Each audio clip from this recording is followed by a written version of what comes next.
olsun dedim. Arabadan indim. Şaka muhabbet. He, o şakacıydı. Ya. Amin.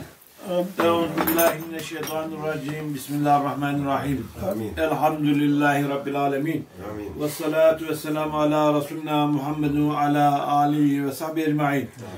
Nimeti celilullah, bereketi halilullah, şefaat ya Resulallah.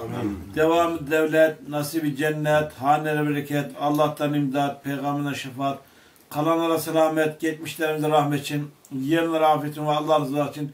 Lillahi Teala. Fatiha.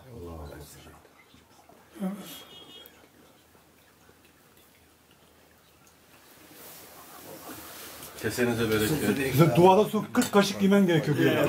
Yer mi kaldı 40 kaşıklık abi? Hepsini beş beşe getirdiniz. 40 kaşık mı? Kırık kaşık. 40 kaşık. Doyan için 40 kaşık, Ya. doymayan için 40 kaşık. 40 kaşık.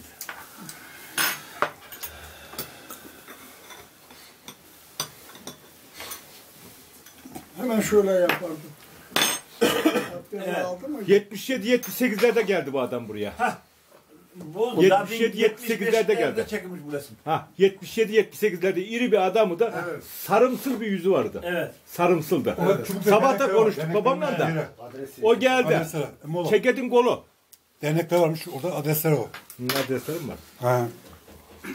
Kapı çaldı bak. Hangisine şeysin ulaşalım. Şöyle otur ben bir anlat da seni kameraya alalım da Hacı abi. Baştan anlat, baştan. Şimdi ben sorarım sen anlat. Nereye yok? Az yukarı kalk.